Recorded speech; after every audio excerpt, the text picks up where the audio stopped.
Did you see that shit? MMA podcast. Hosted by mixed martial arts journalist Mike Strauss, aka Strauss21, and Chicago's number one underground comedian, Apollo Taj Mahal. Yo, Mike. What's up, bro? Did you hear? About?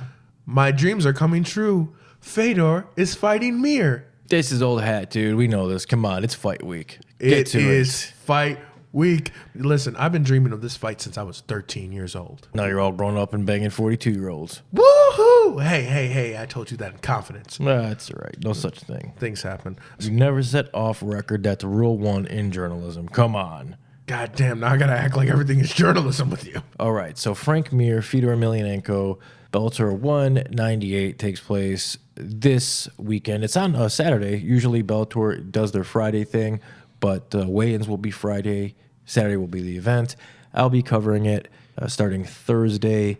It's going to be a good time. We're not going to have too much time this week with the podcast, so this is going to be the only one we do this week, so we're going to do our picks on this episode. So let's go Mir versus Fedor. Who do you got and why? Fedor. Mir has...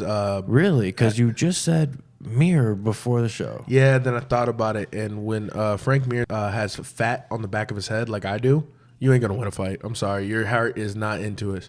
He looks like every retired offensive lineman right now. His heart isn't into it. It seems to me that Fedor is actually training, and I don't know if Mir is. So you don't think Mir is training at all? I just don't think his heart is in it, man. I don't think he... I saw his last couple of fights in the UFC, and it wasn't impressive. And yes, Fedor hasn't been impressive either, but, you know, Fedor probably really wants to face Matt Mitrione again. Probably, definitely. I think he does. Have you watched Bellator? They have like their leading up to, they have their kind of like their UFC I've been watching has. it. It's good. Bellator just put out their episode 2, and I watched it, and Mir looks like he's training. Yeah, but it's I know what you mean. He doesn't look like the old Mir. But he can eat all the kangaroo meat in the world. Really, nigga? This is true. This is true. It's going to be, man, it's going to be a fun fight. It's going to be an interesting fight. This is what I think is going to happen, though, ultimately. I do think Frank Mir isn't the Frank Mir that he was even just a few years ago. You know, it's not to say that he's not as good of a fighter, because I think he's still very talented, and I think his work ethic is probably still there too. But he's doing the Phone Booth Fighting podcast. He is doing some commentating. So he's doing a lot of things. I think he's even doing comedy. He might be. I know that the podcast that he does is with a comedian, so he might be doing that too. You know, he's a family man, of course. He's a fighter, so he's being pulled in a lot of directions. So I think that's something that you have to think about. Also, the way that Bellator pays their fighters is, you know, it's a good thing and it's a bad thing, right? It's good because there's no win bonus, so the fighters get their lump of money, you know. By the way, Jake Smith did tweet out the funniest thing about win bonuses. Everybody should go look at that. Yeah, he definitely did. He was referring to his buddy Ricky Simone, who just made a successful UFC debut. We'll get into that a little bit later. Oh, yeah. Yeah, check it out, though. The Half Black Attack, Jake Smith. He's a friend of the show. Pretty hilarious follow on Twitter, too. Oh, God. My favorite person on Twitter right now. The pay is a good thing and a bad thing, right? Because it's a good thing to get all their money up front. It's a bad thing because if you're a fighter that, let's say, is past their prime, let's say they don't have maybe the drive to be a champion anymore, they're just kind of, you know, doing it because they still can and they enjoy it, and it's a good sized paycheck, right? Not naming names, but there's probably a few of those guys on the roster. Chill. I don't know if I would put him there, but listen, I don't know. I think that there's a growing number of those guys on the roster, and I think that Mir maybe could be one of them. It breaks my heart to say. So ultimately, I'm going to go Fedor here. And then you get to the co-main event. I'm very excited for this because I think Emmanuel El Matador Sanchez, he is a guy that is very underrated, I believe, and he's fighting a guy in Sam Silica who was on one of the seasons of The Ultimate Fighter. Very tough guy, trains with some very high-level UFC guys. This is a very good test for Sanchez, who is a Duke Rufus guy.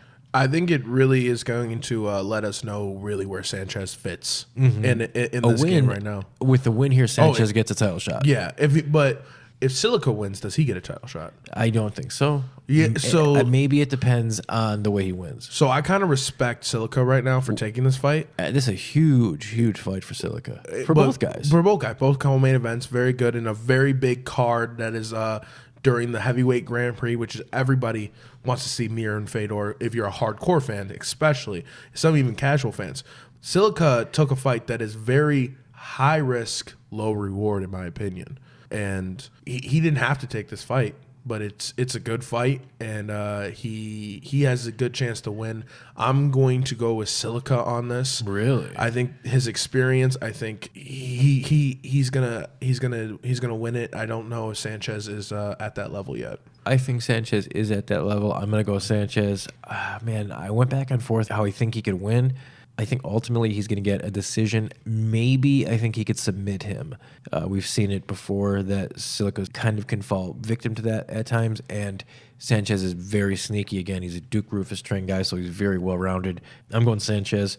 And then you get to the third fight, the Torres versus Neiman Gracie. This one I was going back and forth, and you heard me. I was talking about it over there in our little lounge. Not me. I'm easily going Gracie here. He's Really? 7-0.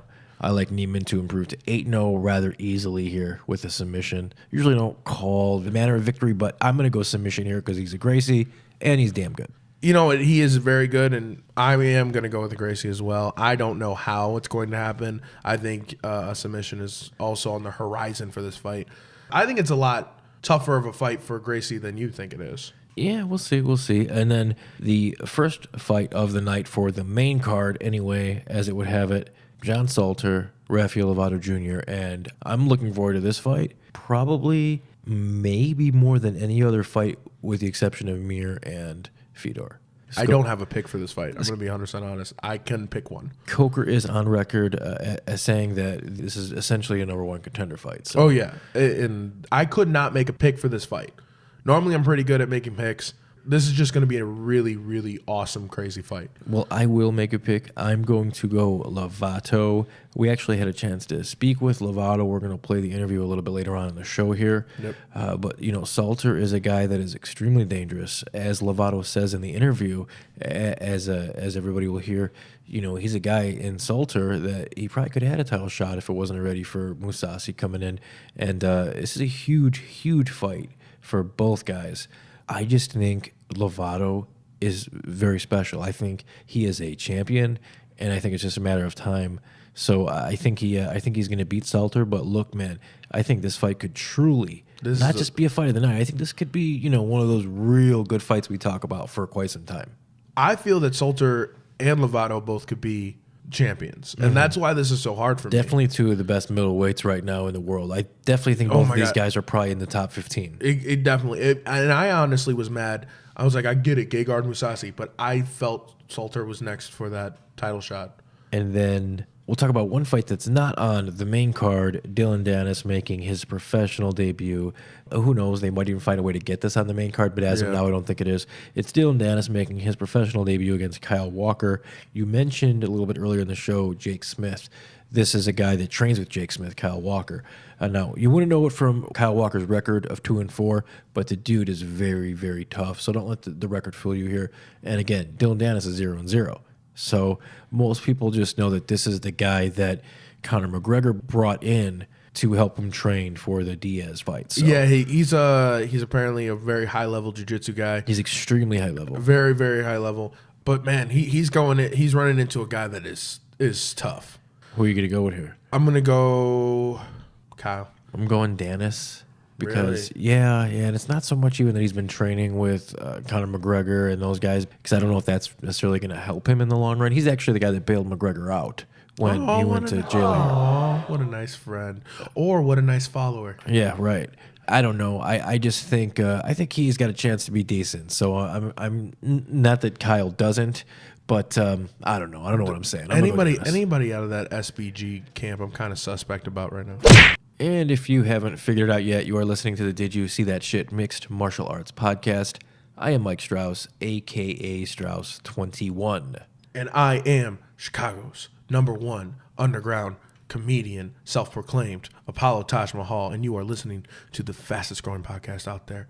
Did you see that shit? Mixed Martial Arts podcast. Follow us on all the social media platforms, guys, whether it's Instagram, Twitter, Facebook. It's all the same. Did You See That Shit podcast, DYSTSP. Put a little underscore in between there, or just type it out. Look for a little orange smiley face, poop in his eyes. That is us.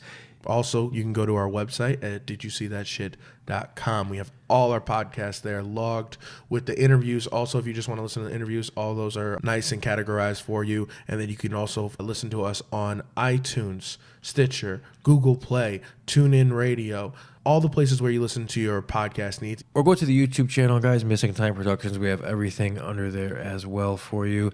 If you want to get more personal, Mike at didyousseethatshit.com, or give us a call at 708-669-4777. And we would like to announce a new partnership with Fight Fit Lifestyle. It's an apparel company owned and operated by a gentleman that is a fighter and a guy that we've had on the show, Mr. Steven Ocho Peterson himself. So we are going to be brand ambassadors for all the video content. We're going to be having Fight Fit Lifestyle merchandise displayed. And so guys, if you haven't yet, go check it out. Fight Fit Lifestyle, fightfit.com. Google it. Check it out. He has everything. Shorts, rash guards, hats, glasses, very cool shirts. Not just for men, but for women and for children as well, too. Very, very cool gear. I highly recommend it. Fight Fit Lifestyle. All right, Apollo, we mentioned it just a little bit ago. We had a chance to speak with Rafael Lovato Jr. Very, very cool guy. Big fight coming up here in just a few days. And, here's our interview with the one and only Rafael Lovato Jr. I want to introduce Rafael Lovato Jr. to the show. He's a Bellator welterweight, 7-0, probably the best jiu-jitsu guy in the entire sport right now. What is going on, Rafael? Not much, man. You said welter. I'm a middleweight. Oh, that would have been when I was like maybe 15.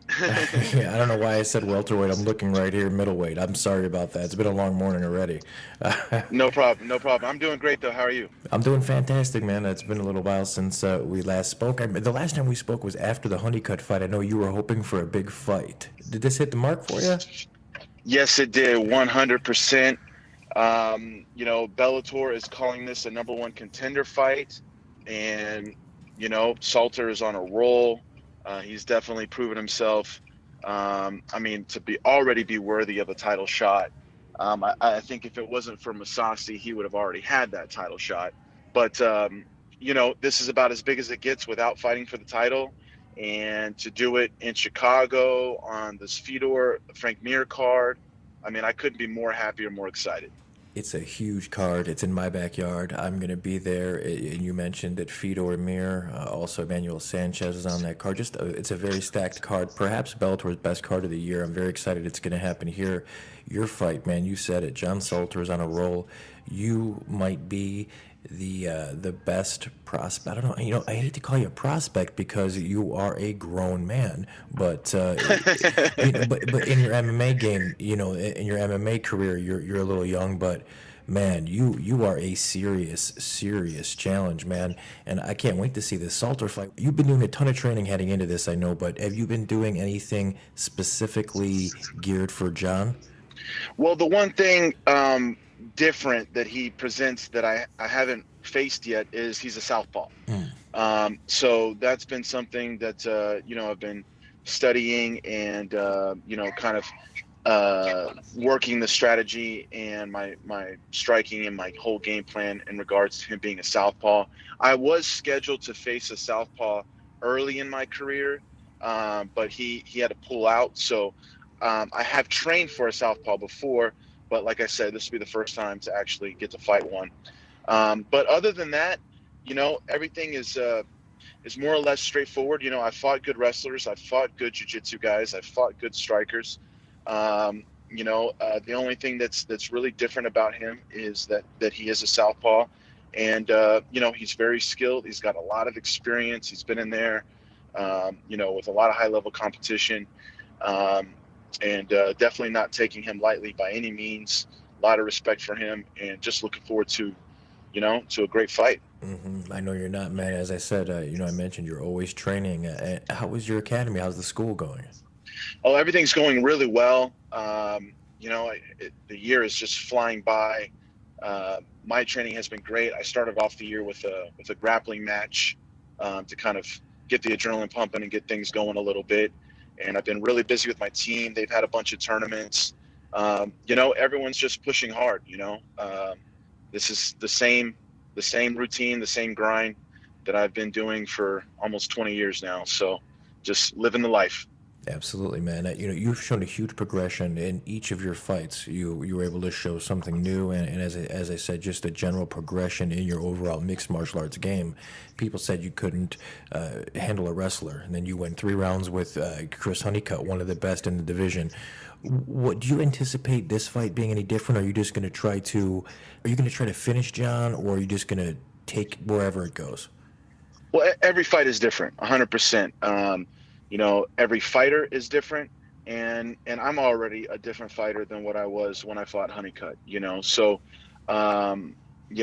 each one is its own challenge.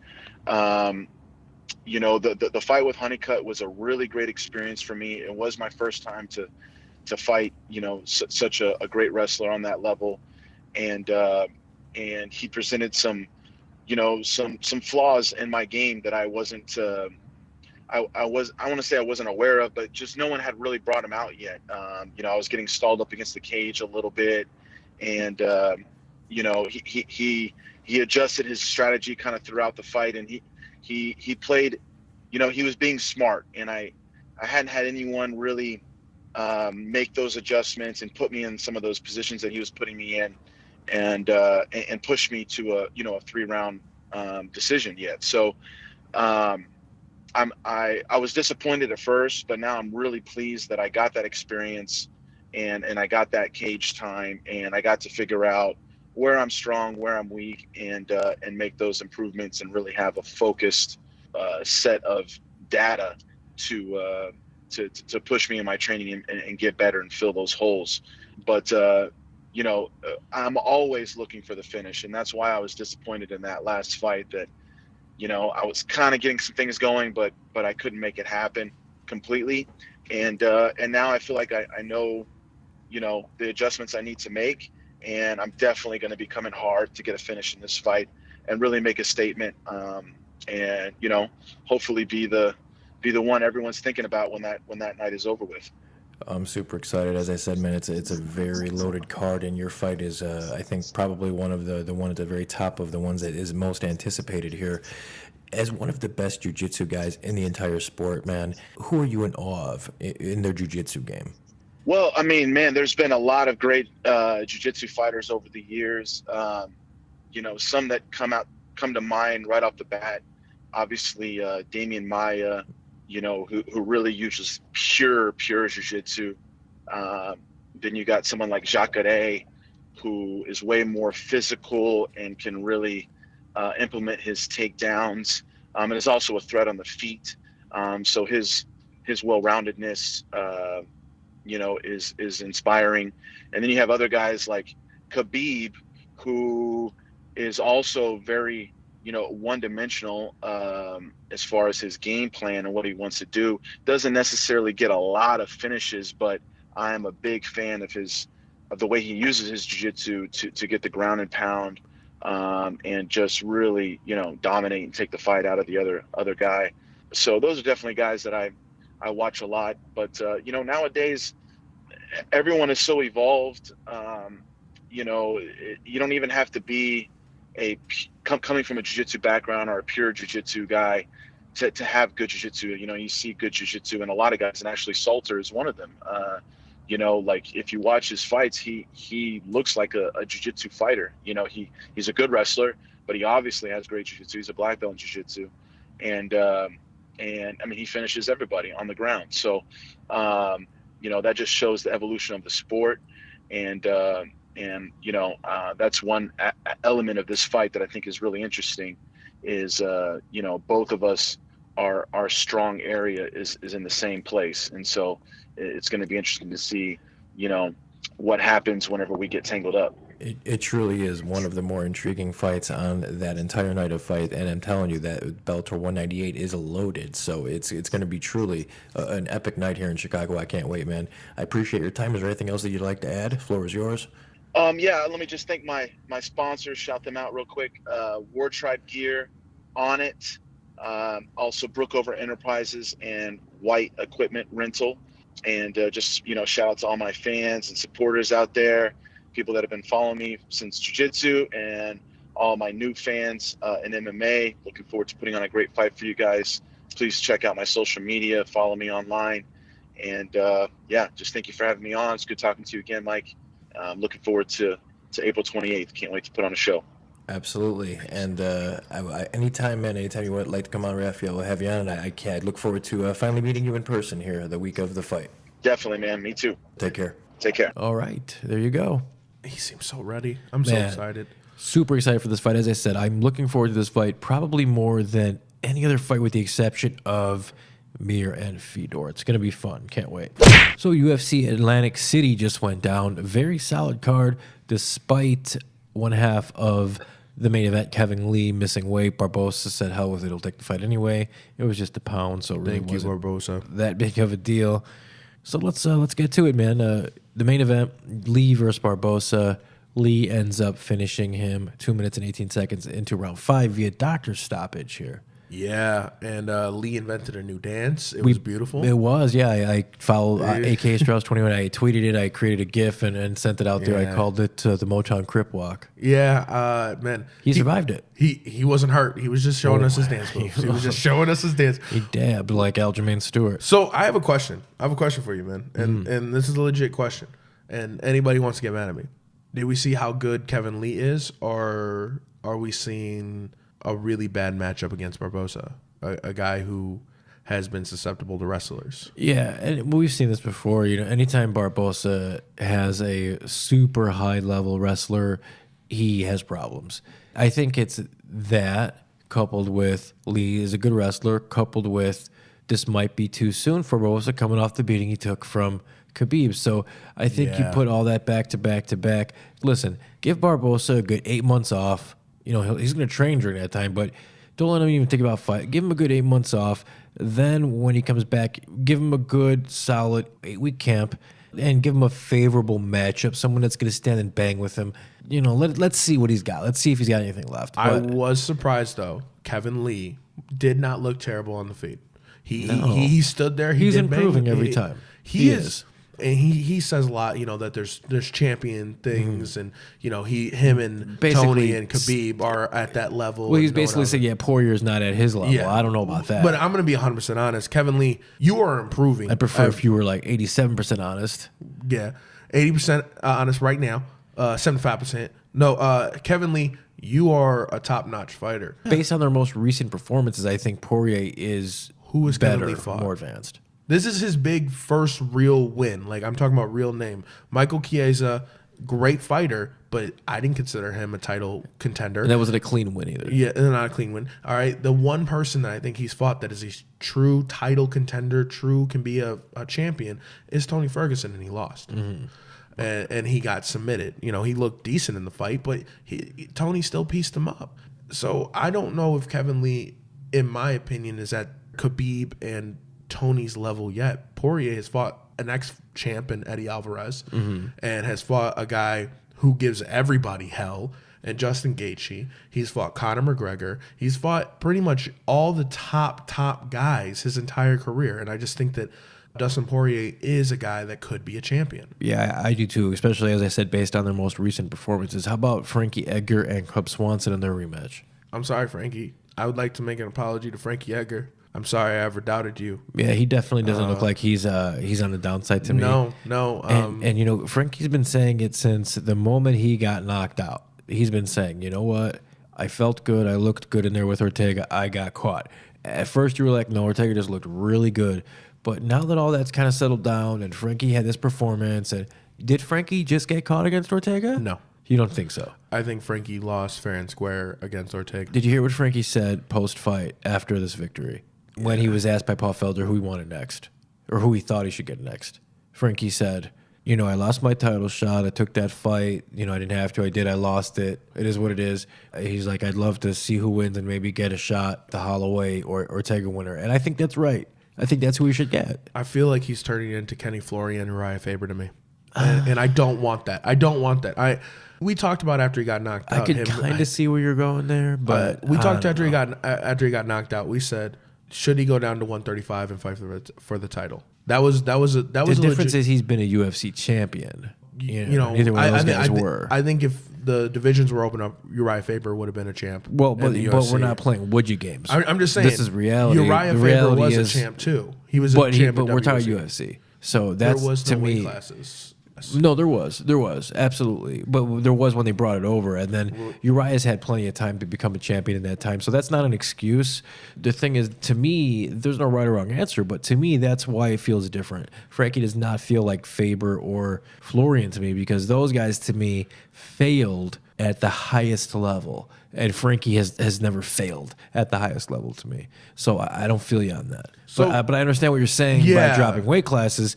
But to me, it doesn't feel like the same at all. I'm saying it's starting to feel. I do not want no, to it me, to it doesn't feel that way because to the newer fans, not a lot of it's them good. remember him. You don't back down from the way you feel. If that's the way you feel. I don't. I don't want to feel that way, and that's what I'm afraid of. If he drops down or he starts getting title shots, he's not gonna move down anymore. How about Willis and Sherman, two big men that couldn't move down if they cut off a arm? Yeah, they're way too big. Willis gets the unanimous decision. This is a fun fight. Listen, I didn't think Willis could go the distance with Sherman in a war and win a war of wills, and he did. And it's surprising because Sherman is a tough dude, as everybody saw again last weekend. I was right.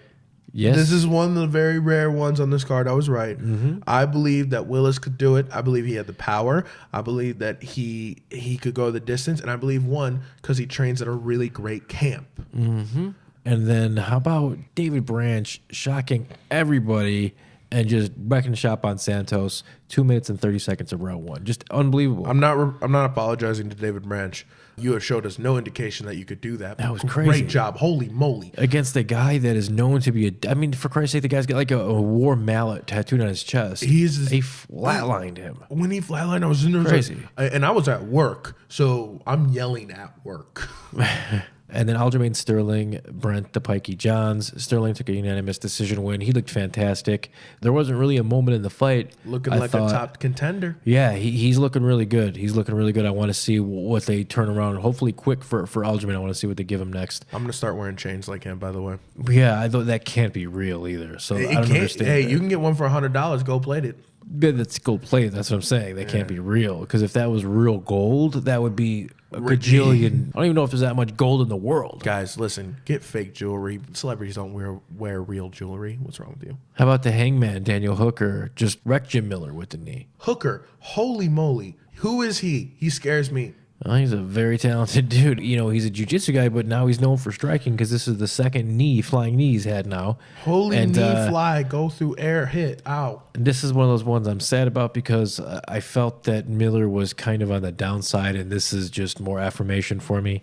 You know, or kind of flying knee. Yeah, a little bit of both. I think that could have caught anybody. And then on the undercard, this is one of the things everybody's talking about here. Ricky Simone and Dvalishvili. The submission, the technical submission, guillotine. Now, this was the fight of the night. This was a crazy back and forth brawl. Insane. It was a great fight, but let's be honest. If this would have went to decision, Dvalishvili probably would have won it. Okay. Yeah. But it was unusual because with about a little over a minute to go, Simone catches him in a guillotine. And it's unusual because it looks like he DDTs him. It looks like he's out, Dvalishvili. And then Simone rolls over to mount. And he's got a topside guillotine. He has it for just about a minute, and it looks like he's out at one point. The referee's right there, grabbing his arm. At one point, it looked like his arms go limp, but his eyes are always there. He thumbs up, and this whole time, his legs are paddling like he's like riding a bicycle. It's something crazy to watch. It looked like you were teaching kids how to swim. It was unusual. At no time, though, did he tap, although he came damn close, it looked like. And at no time did he lose consciousness to the point where the referee stopped the fight anyway. He might have, but we don't know. However, right as the bell rang to end the fight and the round of round 3, Simone gets up. And as he gets up, he lets go of the guillotine and he stands up. And Dvalishvili's head kind of bounces off the canvas, signifying he might be out. And then when he stands up, you see Simone point and say he's out. and Dvalishvili is clearly not there. And then it's crazy because right as Simone says he's out, right as he knows the 3 seconds where he's out, but right as he says it, he looks and says, I'm awake. So, he pops back into reality. But here's the thing that's crazy. It went the distance. The referee did not stop the fight because of the fighter being out or anything, or submission or anything like that. It went the distance. However, in the time they went to commercial break and the time they came back, the referee and the commission decided to rule this. Instead of it going to decision, they decided to rule it a submission via TKO. If anything, wouldn't they rule it a technical submission? I don't know. This whole thing is very weird. Confused. I'm going to say this. It looked like he was about to crush his head. I was actually very scared. Crazy. And you know what? Would you have blamed if the ref stopped it? I really want to know. Would you have blamed the ref if he stopped that? Yeah, you can't. Man, you can't do it. You gotta let it go. You gotta let it go. You gotta let people fight. That's not the controversy that he let it go. The I was just controversy curious is about why they changed it. I don't know why they changed it. I thought it should have went to fucking decision. weird. But man, that was a hell of a fight. I love what he said post-fight backstage. He was like, the East Coast, man, you could keep your pizza and your Philly cheesesteaks. I'm going back to the Pacific Northwest. I'm like, that's awesome. That's very cool. Can't wait to have him back on the show. Also on the undercard, Serra Badha Uraza with a front kick to the liver of Luan Chagas. How about that? We're changing his name to El Guapo. That was Holy perfectly crap. placed. Yeah, very cool. And then Corey Anderson tops Patrick Cummings. Tony Martin in his welterweight debut looked fantastic, topping Nakamura in a unanimous decision win. Both of those guys I look forward to having back on the show as well. Speaking of show, The Ultimate Fighter Season 27 is on Wednesday nights, 9 Central, only on Fox Sports 1. And we had a chance to speak with a gentleman who, in my opinion, it's only one episode in, but in my opinion, is going to be the breakout star of the season, Mr. Violent Bob Ross, none other than Luis Pena himself. Yeah, he's a G. He is. We had a chance to speak with him. Don't confuse this man with the painter, because he's definitely not the painter, although he will paint the canvas with your blood. Yeah, Violent Bob Ross. I want to welcome Luis Pena to the show, otherwise known as Violent Bob Ross. Very fitting, very fitting. How you doing, man? Hey, how's it going, man? Thank you guys so much for having me on. Oh, thank you for being on, man. Yeah, absolutely, man. We're not going to talk about The Ultimate Fighter, just so everybody knows, but, you are on the new season, Tough 27, which is on Wednesday nights on Fox Sports 1. It's the new season of the Undefeateds. You are undefeated at 4-0, and I'm just going to be honest with you, Luis. You, far and away, are the main reason why I want to keep tuning in. Thank you guys so much. I really appreciate that. I try being one of the more entertaining guys out there, even from when I fight to, my personality and everything. Absolutely. From the way that you look, from your fighting style, you really do have the whole package, man. I heard you giving an interview, I think it was with James Lynch. I found it really interesting, the story that you told about how you found out about The Ultimate Fighter, if you could kind of retell that. Oh, yeah, man. So I was actually getting ready for a professional boxing match in my hometown of Little Rock, Arkansas. And I want to say it was the Thursday before weigh-ins. I was getting ready to cut weight. And I saw this flyer on Instagram, and it was for The Ultimate Fighter. It was The Ultimate Fighter Undefeated. And I knew, as soon as I saw The Ultimate Fighter Undefeated, I knew, this was my ticket into the UFC. I knew, this was going to be my route to the UFC championship. There was no doubt in my mind whatsoever. That is amazing that you knew, and I know the feeling, and I'm sure all the listeners know the feeling, but you just know, and that's the feeling that you had, huh? Yeah, man, I'm talking quite literally. I was sitting there, I'm sitting there in the sauna just chilling, and I was scrolling on my phone, and I saw it, my eyes just lit up, because I knew, right then, as soon as I saw Undefeated under The Ultimate Fighter, I was like, oh shit, this is exactly how I'm going to do it. This is how I'm making my break into the UFC. This is the opportunity I needed to make my career.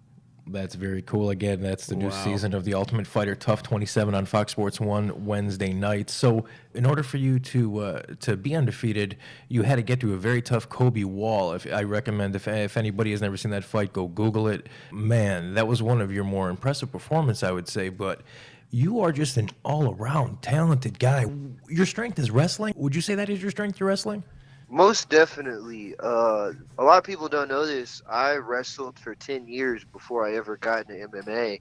And I did absolutely no training in any other martial arts before I started training in MMA. All I ever knew before MMA was wrestling. And then 4 years ago, I walked into Westside MMA in Little Rock, Arkansas, and just started the journey. Wow, man. One of the biggest things I noticed, man, and what made me a huge fan of you is how calm you are in the cage, man. You seem like everything's so effortless to you. I think that's one of your biggest strengths, over all the great technique you have. But how do you stay so calm, man? Man, so a lot of people don't know. Like this, a lot of people just because I'm starting to really get out there right now. A lot of people don't know a lot of stuff about me. But 2 years ago, I was going to, and I've always had that calmness before this. But I think this incident in my life really helped me put things in perspective.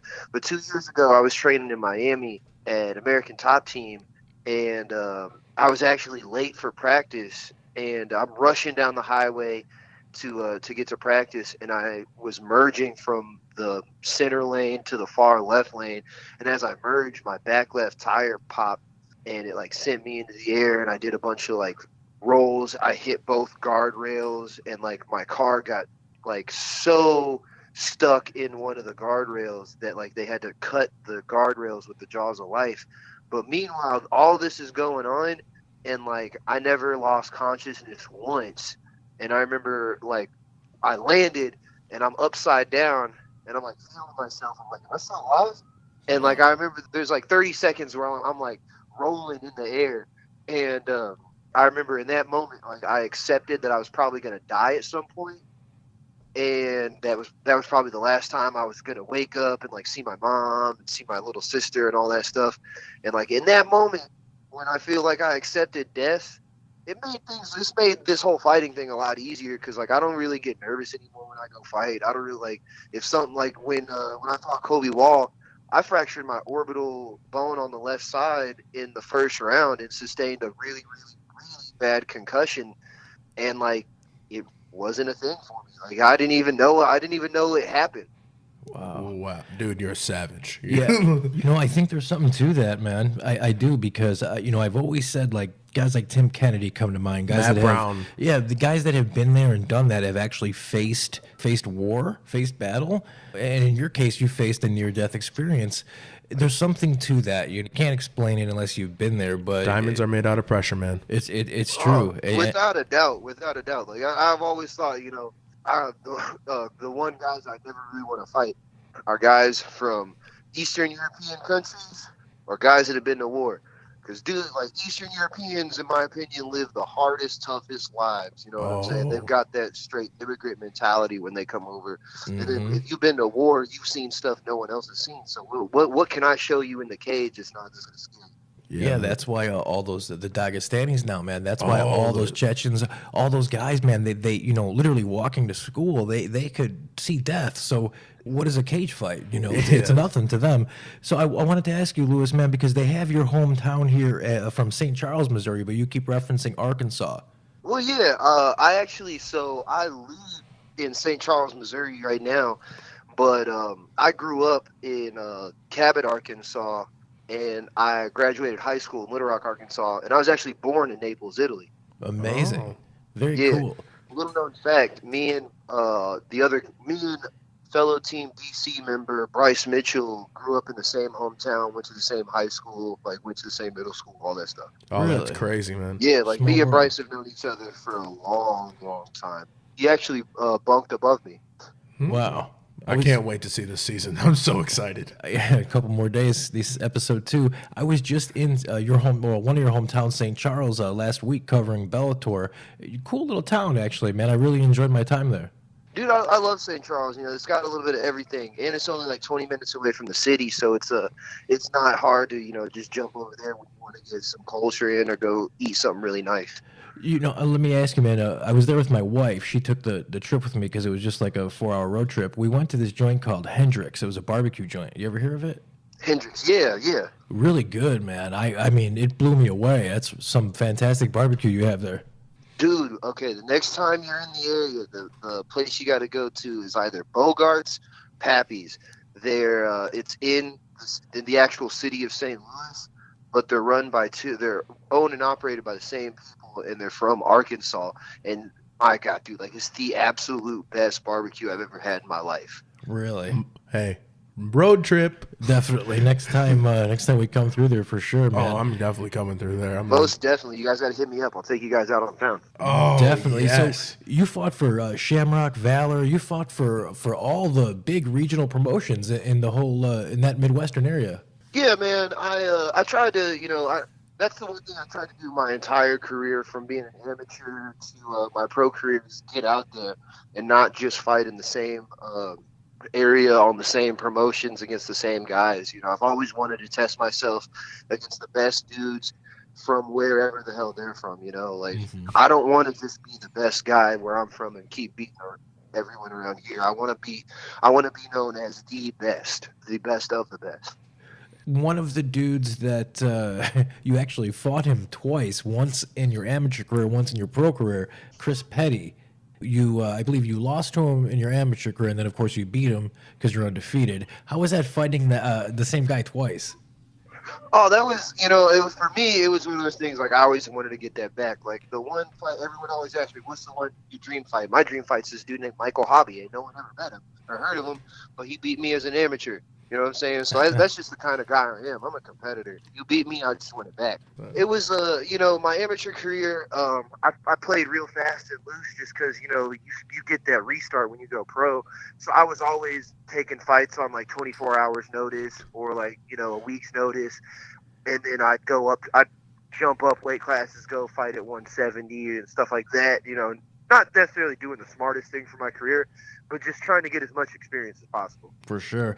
Well, hey, man, I want to thank you for your time. The floor is yours if you want to shout out to your sponsors, coaches, anything you'd like. Oh, thank you guys so much. I really appreciate it. First of all, I just want to thank you guys for having me on and give me the outlets, to kind of get my voice out there to the fans and everything, let them kind of get a little glimpse of who I am, to get to know me. So thank you guys there. Obviously, a big shout out to my sponsors, Fuji BJJ, Koi CBD, and Aviles Translations LLC. Big shout out to my gyms, St. Charles MMA, Arnold Brazilian Jiu-Jitsu, and Team Vagi, all under the Team Vagi affiliation. And just a big shout out to all the fans out there watching every week. We couldn't do this without you guys, and without everyone tuning in every week, there wouldn't be a show. So I really appreciate everyone tuning in every week. And once again, tune in this week at 9 p.m. Central Time, 10 p.m. Eastern Time for The Ultimate Fighter Undefeated, featuring yours truly, Violent Bob Ross, only on Fox Sports 1. If anything else, tune in for Luis Pena. Oh, dude, that's the only reason I'm tuning in. Hey, Luis, man, before I let you go, if you could, we kind of have a tradition. Could you say this is Luis Pena or Violent Bob Ross, and you're listening to the Did You See That Shit podcast? This is Violent Bob Ross, Luis Pena, and you're listening to the Did You See That Shit podcast. I appreciate it. No problem, man. I appreciate you guys. All right. Oh, man, we go to party with him so hard. It's going to be awesome. I love that guy. Again, thanks for your time, Luis Pena. And if you guys have not checked out Tough 27 yet, Wednesday nights, 10, 9 Central, only on Fox Sports 1. Check it out, and you'll see the one and only Violent Bob Ross, a.k.a. Luis Pena. So No Time gets more time. Volkan Ozdemir and Shogun Rua is rescheduled for UFC Hamburg, the main event, because for whatever reason, they were the co-main event initially, and now they're not. Could Shogun be a contender? This is really weird, because if he beats Volkov, which I think he could. V2? He's not fighting Volkov. Oh, he's fighting Ozdemir. Ozdemir, sorry. Volkan Ozdemir. Really, nigga? These V's get crazy, okay? Ozdemir, if Shogun beats Ozdemir, there is a serious case of him being a top contender. Yeah, I don't know. We'll see. I'm just saying, and I'm not saying, I'm just saying. I'm just saying there's a chance he could be a top. He's only like 35, man. One of the fights that is rumored for this summer, Glover Teixeira and Ilir Latifi. Kind of like that. I love Latifi now because I doubted him and he proved me so wrong. Yeah, I like this. This is a good fight, man. Listen, if Ilir Latifi could get past Glover, then he is for real. I am going to say this. This is possibility of knockout of the year. Eddie Alvarez says, "Hey man, if Nate Diaz wants to come back, I'll welcome him back." What do you think of that? It'd be a fun fight. I think Eddie has the tools to win. Yeah, possibly. He probably does, because I think Eddie will probably take him down, be smart, and Or even in boxing, I think. Listen, if those two wanted to box, I'm in all day. That'd be a fantastic fight. Yeah, that would be fun. Another fantastic fight that is kind of rumored out there: Paul Felder, James Vick. James Vick would be finally be getting his shot at a top-ranked guy. Yeah, this is a big deal for James Vick. This is a big jump in competition. He's going to be facing probably one of the toughest dudes out there, Paul Felder. And that's a good fight for Felder, too, because James Vick is a guy that no one wants a part of right now. So for Felder to step up, that'd be huge. So something they did during the broadcast on the UFC Atlantic City last weekend was they announced the most recent introduction to the UFC Hall of Fame, Mr. Matt Serra. I want to ask you, do you agree with this? Is this going to be like the NBA Hall of Fame where we just start putting people in there because they had a moment of popularity? Well, here's the thing. There's actually no such thing as the NBA Hall of Fame. It's actually the Basketball Hall of Fame. And because it's the Basketball Hall of Fame, if you've never even played professional basketball, but you had a phenomenal college career, you could be in. So that's an unusual one. This is the UFC Strictly Hall of Fame. I don't know. I really don't know. I don't think he deserves it. He got a title. I love Matt Serra, but I'm having a hard time justifying. Listen, when you have guys like Jens Pulver and Frank Shamrock that aren't in, and he is, and I love Matt Serra, and I feel bad saying that. I feel like I have to take a shower because I said that, but no, he doesn't deserve it. He doesn't, does he? I'm sorry, because now we're not putting any really anything into it now. It's not, Hall of Fame means elite. It doesn't mean really, really good. Are we going to consider ambassadors to the sport part of that? Because I'm cool if that's what we're going to do. Because then, are we going to put coaches in there? And one day I'll get in then. I'm just saying, no. Are we going to put coaches in there? Are we going to start putting commentators Well, it depends in there? what wing. He's going in the Pioneer wing. Then, yeah, he has a case. He has a huge case. He has a guy who was one of the first Americans to have a black belt in jiu-jitsu by, Henzo, I want to say? Or Hickson? Yeah, Henzo. Henzo, he fought in Pride. He fought pretty much everybody there was. And he did beat George St. Pierre for the title. One of the biggest upsets ever. One of the biggest upsets ever. He was on the Redemption Ultimate Fighter. That was a really popular season. I can depending make a case. on what wing they put him in, you'd be cool. Yeah, it depends on how you want to classify. I just need a classification of what the UFC Hall of Fame is. With the Pro Basketball Hall of Fame, the Professional Football Hall of Fame, who belongs in there. I don't know yet who belongs in the UFC Hall of Fame. Very true. All right, so all this talk of the Hall of Fame and this wing, that wing, all crossing over. We had a chance recently to speak with Mike "The Truth" Jackson. He's the guy that's fighting CM Punk at UFC 225. He is unique because he was a member. He was actually a fighter first, then a member of the media, MMA media. Now he's a fighter again. So he's kind of blurred all those things together. He was one of my favorite people I've had a chance to speak with in the few years I had a chance to cover the sport. Man, we ended up just talking for almost 30 minutes. It was like we were just two friends talking. So here's a conversation with Mike "The Truth" Jackson. Here it is. I want to welcome Mike "The Truth" Jackson to the show. Man, he has a huge fight coming up here in Chicago, UFC 225 against professional wrestler turned fighter CM Punk. What is going on, man? Nothing much, man. Just living my best life and enjoying everything involved right now. It's all we can do, right? It's all we can do. There you go. Before you started training, you were a member of the mixed martial arts media, right? Right. So the way it happened was actually I was a fighter first, and then the media came second. The media it was one of those things that just came natural to me, and it was a position. I really created my own space inside of MMA, to be honest with you. Obviously, it started in the Houston scene, and it really just grew from there. Obviously, I had help from big name people. One in particular, close personal friend of mine, Mick Maynard, who's now a UFC matchmaker. He and I have been friends for quite a few years, and it was really with him, that I got my start. I competed for his promotion. Before it was called Legacy Fighting or Legacy Fighting Alliance or Championship, something like that. It's called Lone Star Beatdown. And obviously the Lone Star based out of Texas. And so that's really how all this started. And then as the promotion grew, I grew with it. and more opportunities came. And that's really how the Mike the True brand evolved, was really piggybacking through the legacy scene. That's very cool, man. So what's the obsession with CM Punk? Is it just disrespect? Yeah, see, it's never. That's funny. You're the first to say that. There's really no obsession, Well, I'm sorry. Maybe I chose the wrong word, because you're clearly not obsessed with him. That was probably just a bad choice of words by me. No, I get it. I understand where you're coming from. But, my issue with him was purely disrespect. Our thing really, I mean, there was really nothing personal in face. From the one time that I did meet him in person, it was very odd and awkward. And that was kind of like what kind of started all of this. It was following the Mickey Gall fight, and I'm in the back and I'm getting checked out by the doctors and everything. And I'm in this tent, that's typically where they do everything. So I'm in this tent, I look outside and I see Punk, and I see he was with his lady, AJ Lee. She's fine, by the way. Yeah, she is. So shout out to him for bagging that. But I see him kind of at a distance, maybe like 10, 20 yards away.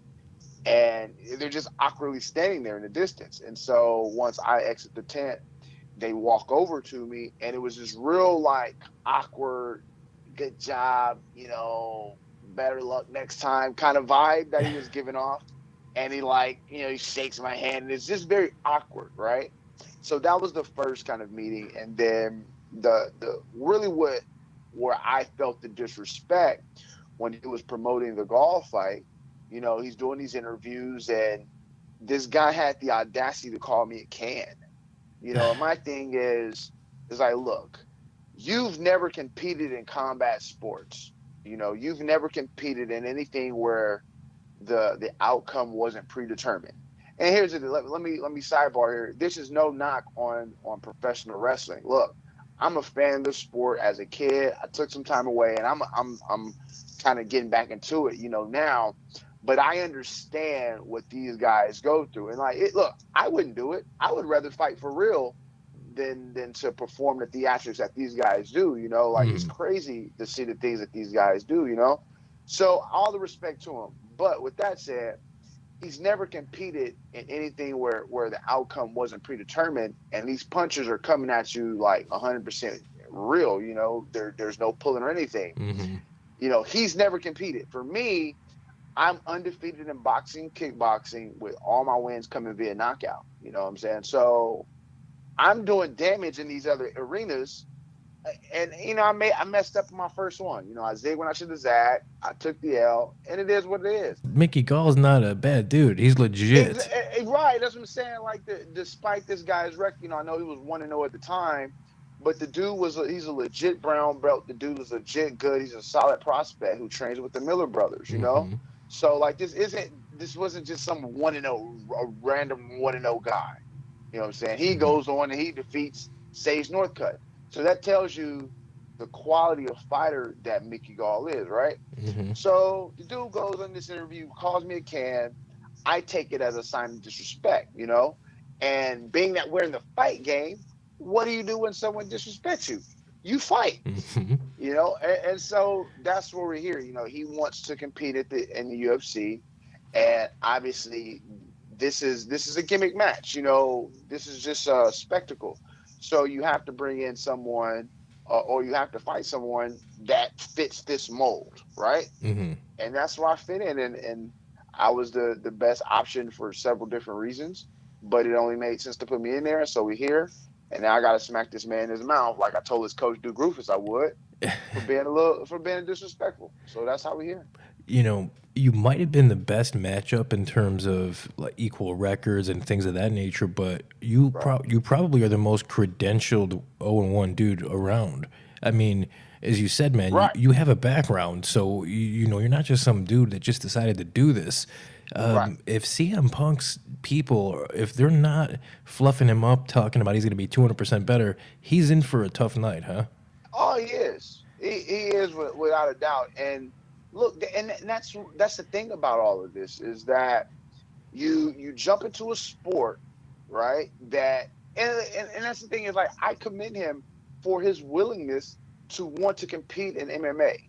Like, it takes a special kind of person to willingly step into a cage and fight, or a ring, or any arena. It takes a special person to willingly compete with another man. So I have the respect there, but there are levels to this sport, and there are avenues that you need to go about. Like, I get it.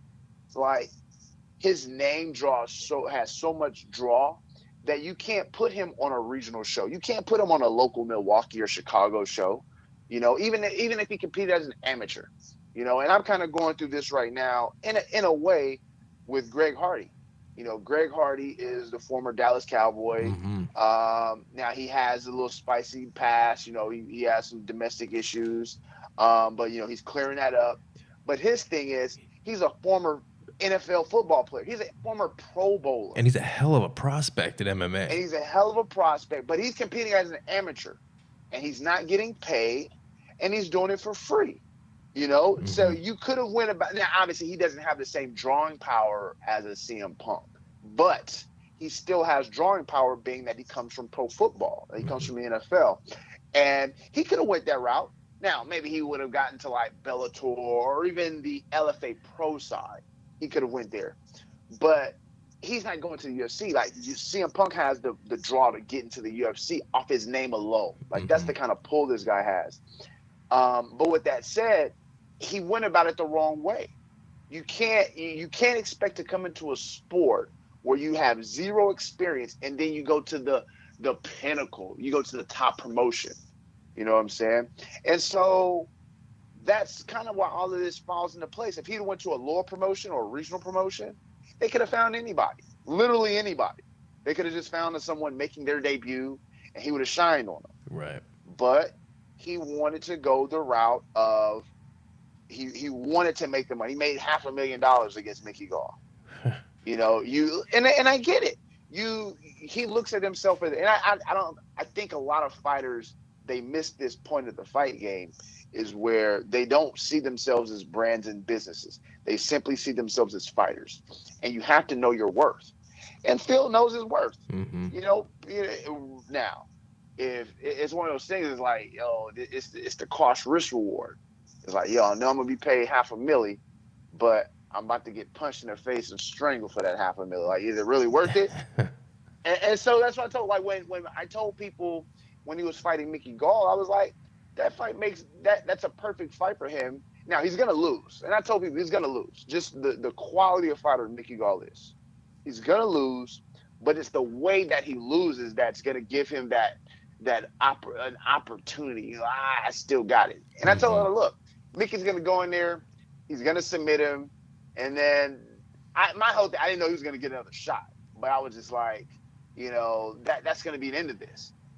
But I always said is that by just getting strength, again, you get choked out. It's like one of those things like, man, I lost, but I'm still in good spirits. I didn't get hurt. I can try this again. And that's the thing with me is like, I'm not going in there to submit him. I'm going in there to beat this guy up. And I'm going in there to show him that you should have went a different route is really what I'm going in there to do. And I've been, like I said, I even said this, 2 years ago when people were asking about it, they were like, look, you beat Gall, then, what's next for Punk? And I told the people, I was like, look, man, now, again, it's one of those things, it's not, there's no malice behind this. It's really a form of respect, respecting me, respecting the sport, respecting the process, and knowing that there are levels to this game. And so I got to go out there and smack this man in his mouth and make sure he never steps foot in. Well, I can't wait. That's for sure, man. Before this fight was a done deal, I saw you on social media. Every now and then you would post a picture about like, come on, CM, sign the contract. How long did that take to really get done there? Luckily, I'm a patient person, so for me, I understand the business side of things, and it's these things, the intricacies in how the machine works that a lot of people don't get, fighters in particular. That's a good reason why, if you don't know what's going on, you need a manager that knows what's going on. For me, I've been fortunate enough to understand like how these things work. I've been privy to, behind the scenes action. So for me, it was one of those things. Is like, look, what's the little saying? The slow one gets the worm, or some shit like that. Something of the other. Look, slow and steady. Yeah, is really what it comes down to. Slow and steady wins the race. Slow and steady wins the race. And for me, it's all about marketing and about branding. You do what you got to do. And again, everyone has their goal. Like, you have someone who wants to be UFC champion. He has his path that he has to go through to become UFC champion. All this training and sacrifice and blood, sweat, and tears to get this spectacle of a fight outside of just taking a certain type of person, which in theory, it takes a certain type of person to be champion of the world, right? For sure. So in this fight, it takes a special kind of person to fit this mold. And obviously that was me, but it took work. I could have just sat here and done nothing and I wouldn't have gotten the fight. But it was the percent. And again, it was all strategic. I wasn't here posting 10 pictures a day or 10 pictures a week. It was strategic. It was like one a month here, maybe wait a month or two, boom. And it was hitting these key points. Look, that's how Trump became president. Yeah. Is hitting these key points. He knows how to play the game, and I know how to play the game. And that's why I'm in this position, and that's why other people are not. Is because they don't understand how this game works. It is clear that you do, my friend. Before I let you go, what did you think of Ronda Rousey's WrestleMania performance? Dude, I love it. It was amazing. So, I just to clarify, I know a lot of people in the beginning they hated on Ronda Rousey. Look, you can never hate someone for wanting to do what's best for them. I had this one person. I remember it was the day she got signed, and I had somebody on Twitter, and they were just running off at the mouth, and they were like, "Man, I used to be a fan of her, but forget her now or F her or whatever." It was basically what it came down to. They were upset that Ronda Rousey didn't keep getting punched in the face. And my whole thing was like, you can't call yourself, because it was like, I'm upset she didn't finish business in MMA. And I'm like, what are you talking? Like, that literally makes no sense. Like, the chick went out there, she was dominant for so long because the level of women's MMA hadn't equaled out. It hadn't balanced itself out. Mm-hmm. And then of course it balanced itself out with Amanda Nunes. Like the Holly Holm, I called that fight. I actually knew about that fight way before. I know Greg and those guys, and they were telling me about this. I was interviewing them, and they were telling me about, man, if Holly Holm fights Ronda Rousey, like this was 2 years before the fight. It was like, man, we're gonna get this fight, and it's gonna be we're gonna smack her. And I'm all about styles making fights, and I would have been fortunate enough to see Holly. I saw probably about 3 or 4 of her legacy fights. Like I said, that was the difference between Holly and the other people. She had something different, and finally the game caught up with her. She ran into Amanda Nunes, and she was like, "Look, man, this is not what it's about. You see the evolution of Cyborg. You definitely don't want that work. Mm-mm. So you do what's best for you." And so you have a company who's offering you millions of, trust me, they offering her millions of dollars. Mm-hmm. Like, she's getting millions of dollars to basically physically act. Like, come on, who in their right mind? You ask any fighter, I guarantee you ask any fighter if they would rather fight for free or if they would like to go perform in WWE or keep fighting in the UFC. I guarantee 100% of them would say, I would rather go fight in the WWE or wrestle in the WWE for this amount of money. Mm-hmm. You know what I'm saying? And so that's just like, you have all these people who are upset about her for going to get this money. It's like, nah, you got to do what's best for you. With that said, she performed way better than I expected, to be honest with you. It was one of those things like, man, I thought it was going to be one of those matches where, well, really how it started off. You had Kurt Angle and Triple H really, dancing or leading the dance. And so that's what I expected. And then when Ronda was actually getting into action and doing her thing, I was really amazed at just what she was able to do. Like, she looked good, So she found her home. Obviously, she needs someone to speak for her on the mic. Mm-hmm. She needs a Paul Heyman type guy. I don't know if Kurt is the right person for it. I mean, maybe he is. I don't know.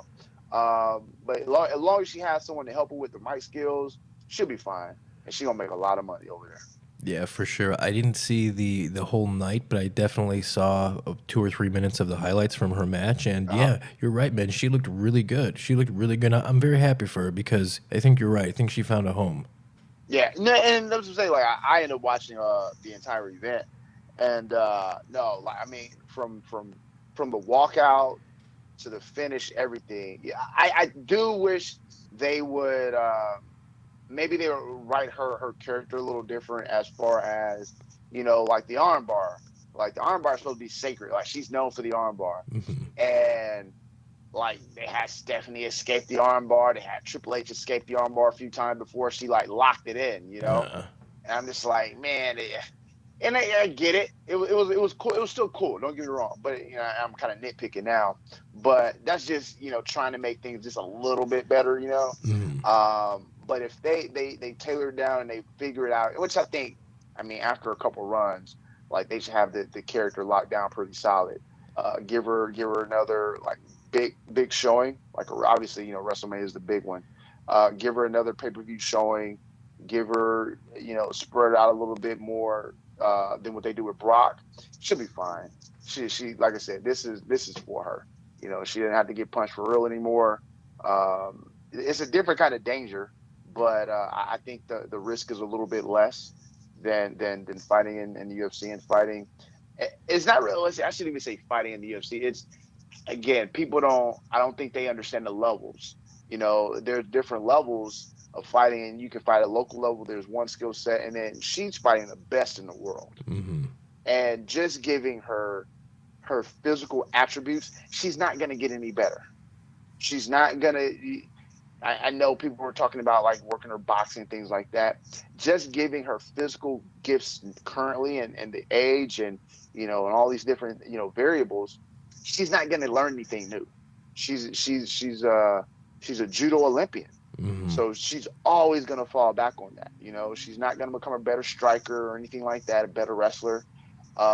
She had reached her glass ceiling. And so she's like, yo, it's time to boogie. I got to go make this money somewhere else because I'm not getting punched in the face anymore. I mean, because again, if she would stay in the UFC, she would have to fight lower level people. And you're supposed to be the best in the world, and you're fighting like number 10 to number 9 ranked women. Like, nah, you can't do that. So, like I said, she did what's best for her, and I'm happy for her. And great performance at WrestleMania. Well, is there anything else you'd like to add, man? The floor is yours. Nah, man, I just appreciate everybody for tuning in and listening. And, of course, make sure you follow me on all the social media at The Truth Jackson.